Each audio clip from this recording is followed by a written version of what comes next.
జన్మదిన శుభాకాంక్షలు. మా ఎమ్మెల్యే సార్ కసిరెడ్డి నారాయణ రెడ్డి గారికి కూడా నమస్కారం.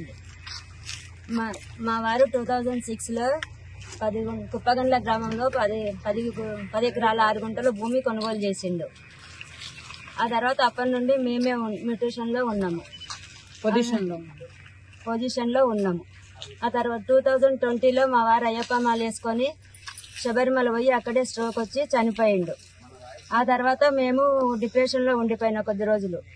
ఆ తర్వాత మా భూమి మాది అని రైతులే అంతా చూపించారు మాకు. నన్ను తీసుకెళ్ళి చూపించిన తర్వాత అప్పుడు మంచిగానే ఉన్నారు.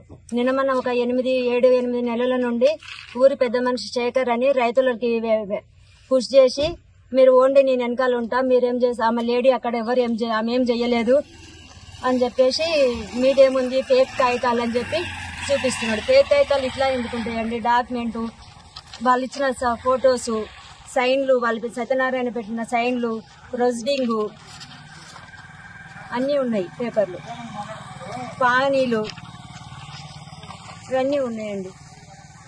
ఇంకా అందుకోసమే నాకు న్యాయం చేయాలని అందరినీ వేడుకుంటున్నా. మా ఎమ్మెల్యేని, రేవంత్ రెడ్డి గారిని, అందరి పెద్దలని అందరినీ విన్నవించుకుంటున్నా.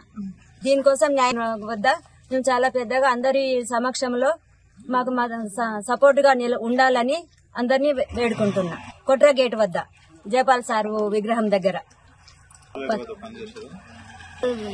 రెడ్డి గారికి ప్రియ శిష్యుడు.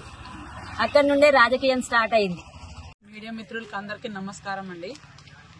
ఈ హైమావతికి జరిగిన అన్యాయంలో న్యాయంగా నిలబడ్డాం మేము మహిళలము. అవసరమైతే 1000 మందితో కూడా న్యాయంగా నిలబడతామని ఆమెకు సపోర్ట్ గా మాట్లాడుతున్నాము.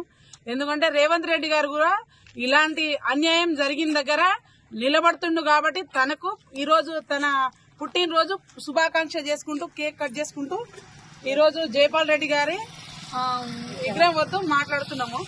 ఎందుకంటే అన్యాయం ఒక మహిళకు 10 ఎకరాల 6 గుంటలు అమ్మేసి ఎవరో చేసిన దుర్మార్గుడు వల్ల న్యాయం నిలబడాలి. ఎందుకంటే ఒక దుర్మార్గుకు శిక్షించాలి, చీటింగ్ చేసిన వాడికి శిక్షించాలి, వాడికి మీద పీడియాక్ట్లు కేసు పెట్టి జైలుకు పంపించాలి.